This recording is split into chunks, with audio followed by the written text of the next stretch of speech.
పరిశుద్ధమైన తండ్రి, ఈ విధంగా మీ సన్నిధిలో కనబడడానికి మీరు మాకు అనుకరించిన అద్భుతమైన అవకాశం బట్టి, గొప్పదైన కృపను బట్టి మరింత కృతజ్ఞత చూసిన తండ్రి, మేము నామం వెనకాలను కాక ప్రభా, పరలోకానికి అర్హులు అని తెలియజేస్తూ ఒక 6 అద్భుతమైన అర్హతలు తెలియజేస్తూ వచ్చారు ప్రభా. వాటిని గురించి ఆలోచిస్తూ ధ్యానిస్తూ మీకు వాక్యాన్ని మరింత లోతుగా నేర్చుకోవాలని ఆశపడుతుండగా ఆయన మీ పరిశుద్ధాత్మ మాకు అందించమని, మీరే మాతో మాట్లాడమని, మీ కృపలో అర్థం చేయమని, సమయోచిత జ్ఞానంతో మమ్మల్ని నింపు నడిపించమని వేడుకుంటూ ప్రాధాయపడుతుంది. మీ సహాయాన్ని అర్థిస్తూ త్వరలో రానాయన ప్రభువుల రక్షకుడు ఆయన క్రీస్తేశ్వర శాస్త్రమైన పవిత్రమైన నామలో ఈ ప్రార్థన మనవులు అడిగెట్టుకున్న పరలోకపు తండ్రి, ఆమె.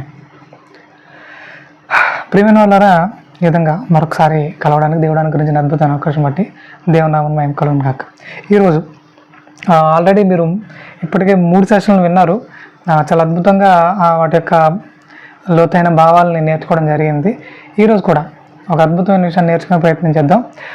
పరలోకానికి అర్హతలు తెలియజేస్తూ 6 అర్హతలను తెలియజేస్తూ 3 అర్హతలు మనం మాట్లాడడం జరిగింది.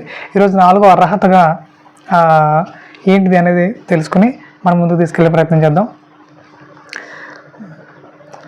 మత్తయి సువార్త 25:31. తన మహిమతో మనుష్య కుమారుడును ఆయనతో కూడా సమస్త దూతలను వచ్చినప్పుడు ఆయన తన మహిమ గల సింహాసనం మీద ఆసీనుడైయుండును. అప్పుడు సమస్త జనములు ఆయన ఎదుట పోగు చేయబడుతురు. గొల్లవాడు మేకల నుండి గొర్రెలను వేరుపరిచినట్లు ఆయన వారిని వేరుపరిచి తన కుడివైపున గొర్రెలను ఎడవైపున మేకలను నిలబెట్టును. అప్పుడు రాజు తన కుడివైపున ఉన్న వారిని చూచి, నా తండ్రి చేత ఆశీర్వదింపబడిన వారులారా రండి, లోకం పుట్టినది మొదలుకొని మీ కొరకు సిద్ధపరచబడిన రాజ్యమును స్వతంత్రించుకునండి. నేను ఆకలి కొంటిని, మీరు నాకు భోజనం పెట్టితిరి. ఇది మొదటి అర్హత.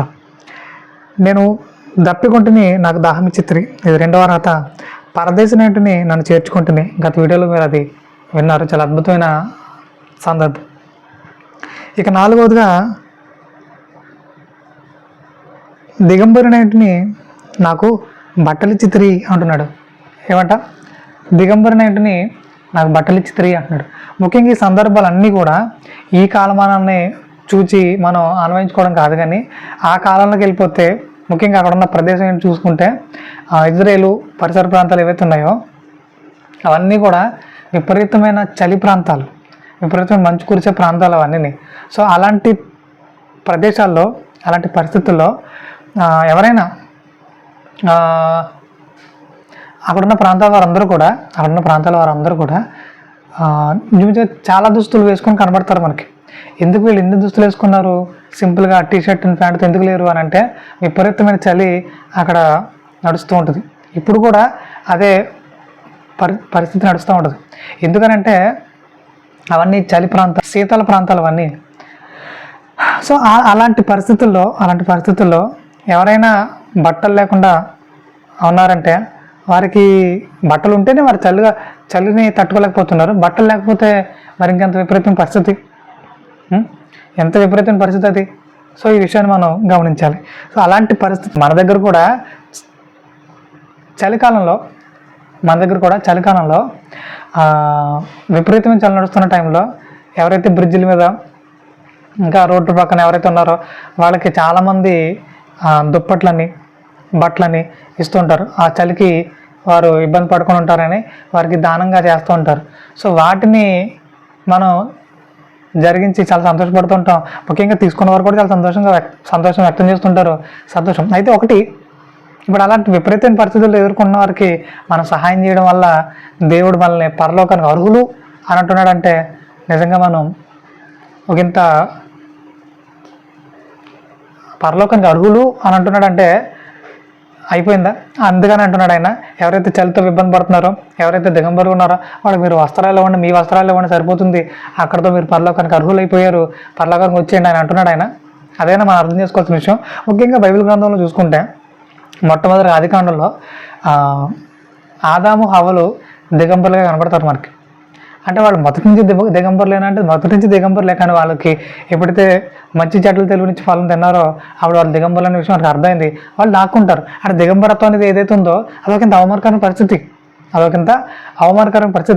సో అలాంటి అవమానకరమైన పరిస్థితిని ఎవరైతే కప్పడానికి సిద్ధంగా ఉన్నారో, ఎవరైతే వారిని సరిదిద్దే ప్రయత్నం చేస్తున్నారో వాళ్ళకి బట్టలు ఇచ్చినట్టే కదా. ఆనాడు ప్రత్యక్షంగా దేవుడే వారికి గొర్రె చర్మాన్ని, ఒక జంతు చర్మాన్ని తీసి వారికి బట్టలకి ఇచ్చిన పరిస్థితి, ప్రత్యక్షంగా జరిగిన పరిస్థితి అది. సరే, మంచిది. ఇప్పుడు ఎవరైతే దిగంబరులుగా ఉన్నారో వాళ్ళ అవమానాన్ని సరి చేయగలిగితే, వారి అవమానాన్ని తీసేయగలిగితే వారికి మనం బట్టలు ఇచ్చినట్టే అనే విషయం అర్థమవుతుంది మనకి. ఈరోజున చాలామంది క్రైస్తవులు ఉన్నవారు క్రైస్తవులకైతే ఎంటర్ అయ్యారేమో కానీ వాళ్ళు బాప్తిసం పొందుకుని సంఘంలో కొనసాగుతున్నారేమో కానీ వాళ్ళ హృదయాలు దిగంబరులుగా కనబడుతున్నాయి. చాలామంది హృదయాలు దిగంబరత్వంతో నింపబడ్డాయి. వాడికి ఇవ్వబడిన రక్షణ అనే వస్త్రాన్ని వాళ్ళు పోగొట్టుకోవడమే కాదు, నిరభ్యంతరంగా, ముఖ్యంగా నిర్లజ్జగా అంటారు దాన్ని. నిర్లజ్జగా అంటారు. అంటే ఏమాత్రం సిగ్గు లేని వారిగా తిరుగుతా ఉన్న పరిస్థితి. అంటే వాళ్ళ హృదయాలు ఏమాత్రం కూడా సత్య సంబంధమైనవిగా లేవు. అంటే రక్షణ అనే వస్త్రాన్ని వాళ్ళు కోల్పోయారు. కోల్పోవడమే కాదు, మేము సత్యవంతులు, మేము ఏదో గొప్పగా వాక్యం వినేస్తున్నాం అన్న ఫీలింగ్లో కొనసాగుతున్నారు. వాళ్ళు చేసే పాపాన్ని ఏమాత్రం మానట్లేదు. ఎవరైతే తమ వస్త్రాలను కాపాడుకునే పరిస్థితిలో లేరో, కాపాడుకునే విజ్ఞత కూడా చాలామందికి లేదు. సో అది ప్రకటన గ్రంథంలో మనకు అది కనబడుతుంది. ఒకసారి చూద్దాం. తాను దిగంబరుడుగా సంచరించున్నందున జనులు తన దిగంబరుడు చూతురేమో అని మెలకువగుండి తన వస్త్రము కాపాడుకునేవాడు ధన్యుడు అంటున్నాడు. ఈ రోజున చాలామంది క్రైస్తవులుగా కొనసాగుతున్నారేమో కానీ వాళ్ళ హృదయాలు కంప్లీట్గా దిగంబరత్వంతో నింపబడ్డాయి. వాళ్ళ దిగంబరులు అనే విషయం కూడా వాళ్ళకి తెలియట్లేదు. ఆనాడు ఆదాం హవ్వలకి ఎవరికైతే తెలియలేదో వాళ్ళ దిగంబరులు అనే విషయం వాళ్ళకి తెలియదు. కానీ వాళ్ళు దిగంబరులే, వాళ్ళు చేయబడింది అలా చేయబడ్డారు. కాకపోతే వాళ్ళు ఎందుకు తెలుసుకోలేకపోయారంటే వాళ్ళకి మంచి చెడులు ఈ తెలివినిచ్చి ఫలం వాళ్ళు అప్పటికి ఇంకా తినలేదు, వాళ్ళకి అంత జ్ఞానం లేదు. ఈరోజున చాలామంది బాప్తిసం పొందుకుని క్రైస్తవ్యంలోకి అయితే ఎంటర్ అయ్యారేమో కానీ వాళ్ళకి ఇవ్వబడిన రక్షణ వస్త్రాన్ని పోగొట్టుకుని మేము వాక్యంలో బలంగా ఎదుగుతున్నాము, వాక్యంలో చాలా నమ్మకంగా ఉన్నాము అన్న భ్రమలో కొనసాగుతున్న పరిస్థితి. సో మరి అలాంటి వారికి సరైన సత్యాన్ని అందజేసి, అంటే దేవుని మనసు, సత్యం అంటే ఏంటి? దేవుని మనసు వారికి తెలియజేయగలిగితే వాళ్ళు ఎంత దిగంబరులు ఉన్నారనే విషయం వాళ్ళకి అర్థమవుతుంది. ఈరోజున చాలామంది వాళ్ళు ఎలా ఉన్నారు వాళ్ళకి అర్థం కావట్లేదు. వాళ్ళకి ఇవ్వబడిన రక్షణ వస్త్రాన్ని పోగొట్టేసుకున్నారు. ఇప్పుడు వాళ్ళకి ఇష్టమైనట్టు బ్రతుకుతున్నారు. ఏ ఆదివారం మానకుండా ప్రార్థనకి అయితే వెళ్తున్నారు, చర్చికి అయితే వెళ్తున్నారు, కానీ వాళ్ళ హృదయంలో సత్యం లేదు. ఇలా ఎవరైతే భ్రమలో బ్రతుకుతున్నారో వాళ్ళని సరిదిద్దే ప్రయత్నం సత్యం ఎరిగిన క్రైస్తవులారా మీ మీద ఉందని తెలుసుకోండి. ఫస్ట్ ఆఫ్ ఆల్ ఎవరైతే అజ్ఞానంగా తమ రోజులు గడుపుతూ ఉన్నారో, ఎవరైతే సత్యం ఎరుగు సత్యాన్ని దూరంగా ఉంటూ హృదయాల నిండా వ్యర్థమైన ఆలోచన నింపుకున్న వారు ఎవరైతే ఉన్నారో వాళ్ళు దేవుని దృష్టిలో దిగంబరులే. సో వారిని సరిదిద్దే ప్రయత్నమే, అలాంటి అవమానకర పరిస్థితిని సరిదిద్దే ప్రయత్నమే బట్టలు ఇవ్వడం. వాళ్ళకి మీరు ప్రత్యక్షంగా వెళ్ళి బట్టలు ఇవ్వడం ఇది కాదు. సో అది ఎవరైతే చేస్తున్నారో వాళ్ళ విషయమే దేవునికి కృతజ్ఞతలు. వాళ్ళకి చేయండి, నేను తప్పు అనట్లేదు. కానీ ముఖ్యంగా చేయాల్సింది ఏంటిది అంటే చాలామంది పాపంతో నిండుకొని తమ రక్షణ వస్త్రాలను పోగొట్టుకుని నీచంగా బ్రతుకుతున్నారో వాళ్ళ హృదయంలోనికి సత్యం నింపే ప్రయత్నం చేయండి. మరలా రక్షణ అనే వస్త్రాన్ని వాళ్ళకి ధరింపజేయండి. వాళ్ళు ఎప్పుడైతే దాన్ని కాపాడుకుంటారో దేవుడు వారిని ధన్యులు అంటున్నాడు. ప్రకటన గ్రంథం 22:14 జీవవృక్షములకు హక్కు కలవారే గుమ్మములు గుండా ఆ పట్టణములోనికి ప్రవేశించినట్లు తమ వస్త్రములను ఉదుకుకుని వారు ధన్యులు అన్నాడు. తమ వస్త్రములను ఉదుకుకుని వారు ధన్యులు అంటాడు. ఉదుక్కోవాల్సిన పని ఎందుకు వచ్చింది?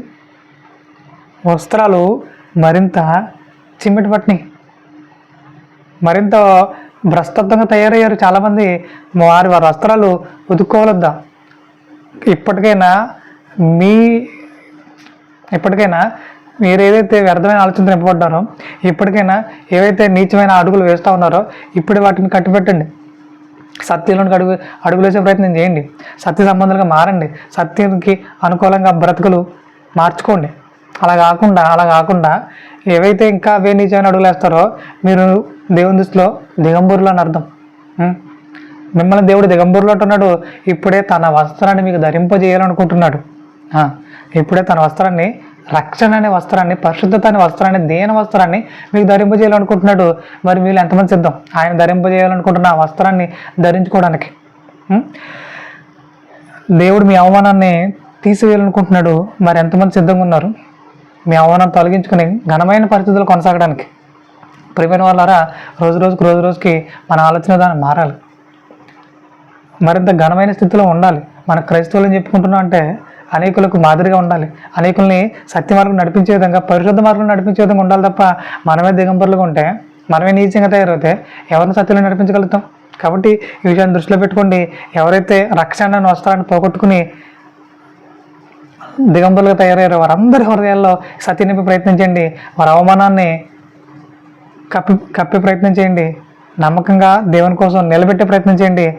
వారికి మీరు ఎప్పుడైతే ఇలాంటి సత్యాన్ని, సత్య సంబంధాన్ని ఆలోచన తెలియజేసి వారి రక్షణ వస్త్రాన్ని వారికి తరింపు చేస్తారో, దేవుడు మిమ్మల్ని పరలోకానికి అర్హులు అంటున్నాడు, పరలోకానికి ఆహ్వానిస్తున్నాడు, పరలోకానికి చేర్చుకుంటున్నాడు. సో అలాంటి గొప్పదైన ధన్యతలు మీరు వరదలని మనస్ఫూర్తిగా కోరుకుంటూ ప్రార్థన చేస్తున్నాను. పరిశుద్ధులైన తండ్రి, ఈ విధంగా మీ యొక్క సన్నిధిలో కనబడడానికి మీరు మాకు అనుకరించిన అద్భుతం ఆకర్షణ బట్టి వారంతా కృతజ్ఞత తెలుస్తున్నారు తండ్రి. ఈరోజు చాలామంది ఆత్మీయంగా దిగంబరులుగా తయారయ్యారు ప్రభు. వారందరి అవమానాన్ని కట్టినైనా మీ కొరకు నమ్మకంగా తీర్చిదిద్దే బలమైన కృపలో వరదలడానికి మీ పరిశుద్ధాత్మశయం మాకు అందించి పెట్టుకుంటూ ప్రాధాయపడుతూ పరలోకానికి అర్హులుగా మీ కొరకు నమ్మకంగా కొనసాగడానికి ధన్యకరం జీతం మాకు అనుగురించి ప్రాధాయపడుతూ తలరానైన పరమ రక్షకుడునైనా క్రీస్తు శాశ్వత పవిత్రమైన నామములో ఈ ప్రార్థన మనలో వేడుకుని పరలోకపు తండ్రి. ఆమేన్.